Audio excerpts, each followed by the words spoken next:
Now, invariably, this is described as racism and bigotry and xenophobia, but after all, these are people who grew up in America. They expect to grow old and die in America, not in some outpost of Haiti or Guatemala or Mexico or Vietnam. It's entirely understandable that people wish to continue in neighborhoods that reflect their culture and their heritage. And in fact, as I said before, it's not just whites who behave this way. In California and in Texas, there are many neighborhoods that were largely black, where Hispanics have moved into, blacks have resisted as best they can, but as soon as they are outnumbered, as soon as Hispanics start making their mark on those institutions, they leave. They leave because they're no longer comfortable. This is a perfectly ordinary state of affairs. And now, I would point out to you that the consequences of diversity, of racial, religious, linguistic, ethnic diversity, the kinds of conflict that I've been describing to you here, characteristic of the United States, are characteristic of the entire world. Every time you open a newspaper and you read some account of where people are diligently killing each other, just be aware of why it is they're killing each other. If you look probably somewhere in maybe the third or fourth paragraph of the news story, you will find that there are ethnic differences, religious differences, racial differences. Those are the differences that in fact drive people to kill each other more enthusiastically than any other on earth when people who are different are forced to share the same territory, whether it's the Hutu and the Tutsi in Rwanda, Burundi, whether it's the Sinhalese and the Tamils blowing each other up in Sri Lanka, whether it's Protestants and Catholics in Ireland, whether it's Yugoslavia. The Soviet Union broke apart after communism failed along ethnic lines. This is a constant in human nature and human history. And in the United States, we have not changed human nature, no matter how much we claim that these diversities are a strength. And briefly, I'd like to talk about what science tells us about this. There's a University of Texas at El Paso study, according to which people of all races are better able to remember the faces of people of the same race. In other words, if you show a test group of Asians, blacks, whites, a bunch of unfamiliar faces, and then you show them and see did you see this face before or not? Whites are much better at remembering white faces than any other faces. Asians are better at remembering Asian faces. This seems to be part of our makeup. Likewise, a study at Massachusetts General Hospital in Boston looked into the effect of the amygdala. The amygdala is a very primitive part of the brain. It's often referred to as the reptilian brain. It's involved with such things as fear and suspicion, arousal and panic. Now, the amygdala is very active when you look at someone that you've never met before. Because back in our reptilian brain, there's always a possibility that an unfamiliar face is a potentially dangerous face. Well, the amygdala is considerably more active and active for longer when the unfamiliar face that you see is the face of someone of a different race. Even at the level of the primitive brain, there is a heightened alertness the more different someone is from you. Some of you may know the name Robert Putnam. He is a professor at Harvard. He's famous for a book he wrote called Bowling Alone. He's been looking into the whole question of diversity. And, I guess it was about 6 months ago, he was talking about his research to a newspaper reporter in Britain, not in the United States, in Britain. And he let fall the fact that the greater the diversity of an area that he studied, the less trust he found people had for each other. Now, he just let this slip, and then he said, but I'm not going to release my research findings until I've found some solution to this problem. Well, in fact, when these observations made it into the paper, he was very upset.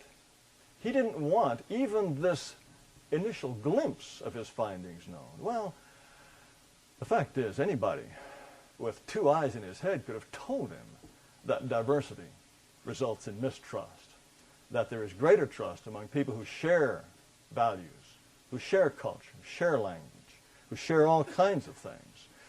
Robert Putnam let this spill, and apparently, because he still hasn't come up with this alleged solution to the problem of diversity, we still don't really know his research findings because they haven't been published.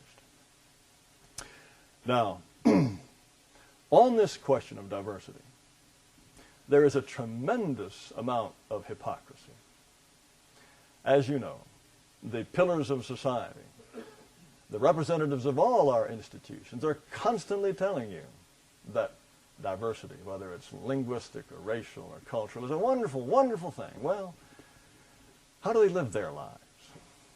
Bill Clinton, the great white father of a few terms ago, probably more than any president in American history, trumpeted the advantages of diversity.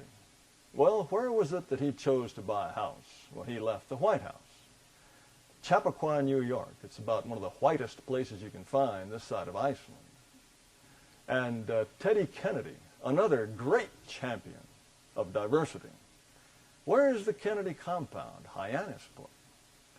On the beaches of Hyannisport, you're very unlikely to find any Haitian boat people drifting up.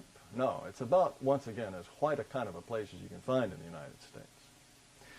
I find, frankly, the kind of hypocrisy expressed by these alleged champions of diversity to be quite contemptible.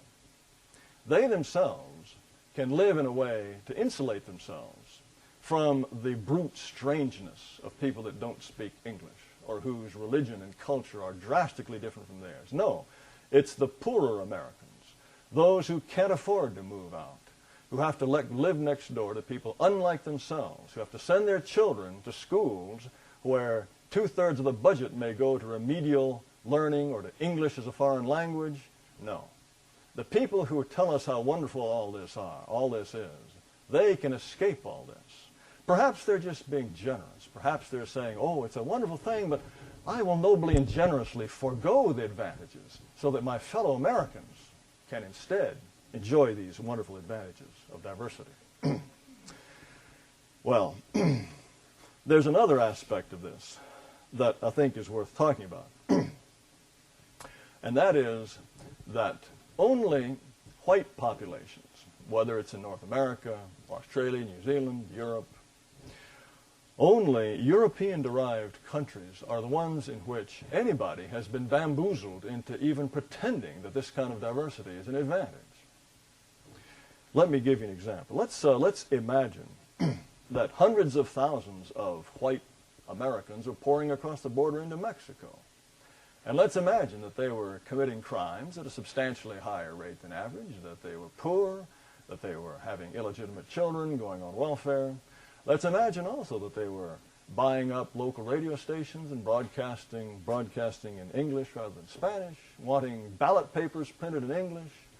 Let's imagine that they celebrated 4th of July and just refused to pay any attention to Cinco de Mayo. And let's imagine further that, as some Mexicans do in this country, that they were muttering darkly about breaking off a chunk of Mexico, kicking out all of the Mexicans and establishing an all-white republic of some kind. Do you think it would be possible to trick the Mexicans into thinking that this was cultural enrichment? Do you think they could be tricked into celebrating this diversity? No, no. They're not so stupid as that. This is a derangement that is exclusive only to one group. So in closing, I ask you, consider whether or not what we are doing is wise. This notion that diversity is a great strength and something to encourage, it's very recent. Only in the last few decades of our country have we even considered this a possibility. The Founding Fathers, and in fact practically every prominent American, up until about John Kennedy's time, would have been shocked, absolutely shocked, at the notion that somehow the United States was going to be improved by, in effect, swapping out the founding European stock and swapping in another stock. This would have flabbergasted them. And I suggest to you, as you reflect on the wisdom of this policy, think about what sort of nation you want your children and your grandchildren to live in. If, after all, whites don't care to enjoy the benefits of diversity when their neighborhood takes on particular characteristics? Why is it good to anticipate that the nation as a whole will take on these particular characteristics and that will somehow be an advantage? No, I think that the United States is committing a very, very serious blunder in this respect, and I invite you all to reflect on whether or not what I'm telling you is in fact true or not. Thank you very much.